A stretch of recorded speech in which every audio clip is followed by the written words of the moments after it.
Renovations to historic buildings in Barnstable are in the works. Police investigate an alleged home invasion, and Director of Public Works Dan Santos has some winter preparedness tips. These stories and more on this episode of Barnstable Today. It's Tuesday, December 16th, 2014. I'm Sarah Colvin.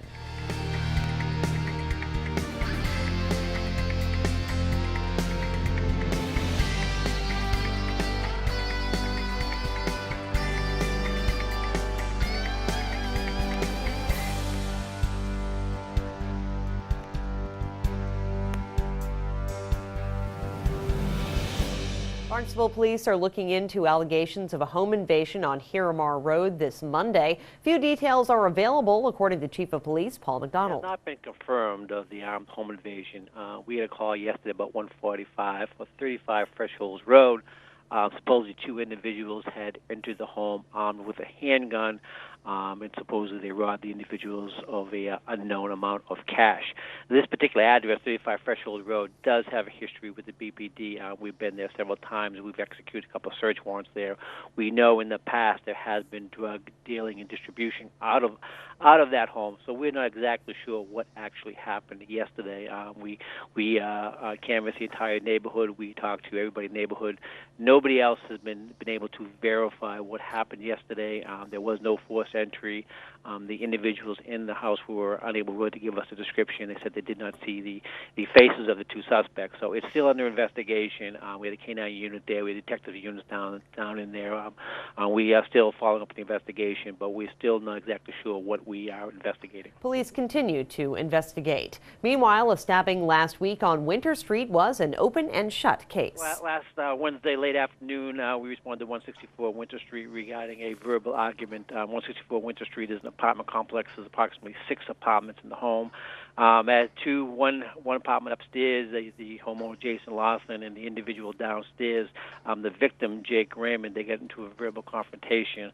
As Mr. Raymond was coming home, that ensued into a fight. Once the fight was over, Mr. Raymond retreated into his apartment, and while he was there, his girlfriend noticed that he was bleeding from the chest area. During the altercation, he was stabbed with a knife by Mr. Lawson. He went to the hospital. Brought to the hospital. It was a superficial wound, nothing that serious, certainly not life-threatening. The officer and detectives returned. They talked to Mr. Lawson. They retrieved the scissors and all his clothes, and they still had blood on them. So he was subsequently arrested and charged with assault and battery with a dangerous weapon. No further investigation is needed in that case. The Community Preservation Committee gives the nod to several letters of intent during Monday night's meeting. John Duros and Mark Marinaccio of the Department of Public Works presented further repair requests for the old Town Hall building. Mark has been very hard at work in the old Town Hall in JFK, and we have just completed some work there, and our structural engineer advised us that we ought to continue on with the good work and go after the other lintels and clean the exterior of the building. So we have completed the work that we've had on the first piece, and we are seeking funding to be able to complete the exterior. Duros and Marinaccio also presented a request to use reimbursement funds to pay for additional repairs to the Customs House in Barnstable Village. Mark has done, again, an incredible job in working with CBI, our architects, and working with the Mass Historic Commission. And we again, through Mark's effort, have been granted $62,000, which we intended to use as a reimbursement back to CPC. Now that we have open bids on Phase 2, which is really the exterior skin of the building, the removal of the paint, the building was painted, and we have those bids in. We had 5 or 6 bids. They were all clustered together, so we have every belief that it is what it is. And we had asked, we always try to design a little more into it, and we had asked to go and take the granite steps on the front of that building and take those apart and redo the basement area of that, which is taking water into the building itself. So it's, water, as we can all imagine, is very detrimental to the building.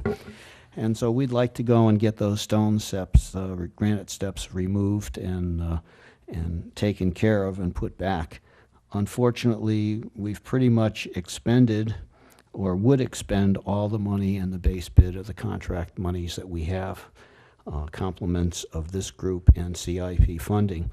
We are now here today saying, since we have a bid in hand, we know what it will cost, and we are asking that the reimbursement money from Mass Historic not be returned to CPC, and that we transfer those funds into the project so we can award that. So we have a bid in hand, we're ready to award, and we'd like to award this piece of the project as part of it. It's very timely. That request was granted. Director of Community Services Lynn Poyant serves as chair of the JFK Memorial Trust Fund Committee. She, along with John Juros, presented a letter of intent for a major project at the JFK Memorial. The memorial was built in July 8th or it was dedicated in July 8th of 1966. So it's been around for almost 50 years, and we've been doing regular maintenance, but the project really needs a complete restoration. It's kind of like on the same time frame that the Kennedy Memorial Rink was when we rebuilt the HYCC after 50 years, the airport, Sandy Neck Park. 50 years seems to be the time frame for a number of these projects. Poyant says the memorial is in need of a facelift. If I might, originally we were looking to have work completed by July 8th, 2016, but we don't think that that's a realistic number. However, JFK, the observance of his 100th birthday will be on May 29th of 2017, and we think that that's a more realistic number. When Mr. Juros speaks to the importance of the memorial to the town, we know that when we had the 50th anniversary observance of the assassination of JFK, we had international media as well as local media, and people really paying attention to it. So I have a feeling the same will be the case in 2017. So this is a complete tear it down, build it again. Well, part of it.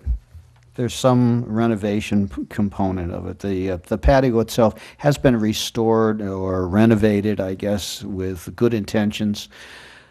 Bad Band-Aids.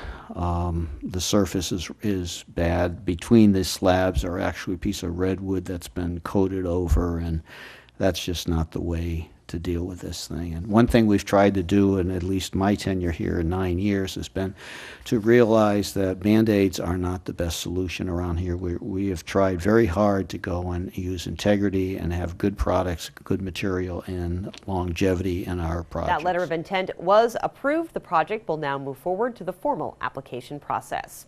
Well, winter is approaching, and Director of Public Works Dan Santos wants residents to be prepared for potentially icy weather. Making sure your car is ready for winter is important. I don't think it's a bad thing to remind folks to start thinking about their car and how they drive and things like that in bad weather. I mean, obviously, slowing down is always advice. If there's ice or even the threat of ice, people should be slowing down.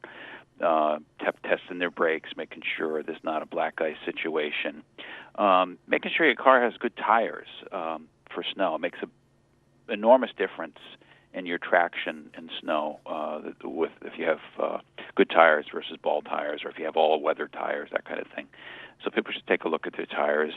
Make sure you have a scraper and a brush. These simple things that are necessary, oftentimes people don't have, and you end up using your glove, or you're trying to, kick snow off your car. So you want to have clear windows so that you can see. Usually there's low visibility, or there's ice and frost built up. It's actually state law that you remove the snow from your vehicle. See people driving around with a foot of snow on the roof because they didn't want to take it off and they just did the windshield. That you can get a ticket. Santos recommends staking out your property in order to minimize any potential plow damage. Looking at meetings tonight, the Conservation Commission meets at 6:30 in the Town Hall hearing room. And of course, be sure to tune in to our morning live news program, Barnstable This Morning, connecting you with the news you need from Town Hall. Tomorrow morning's lineup includes our Business Barnstable segment to chat with Finance Director Mark Milne, and 5th Barnstable State Rep Randy Hunt will join us as well. For Barnstable Today, I'm Sarah Colvin.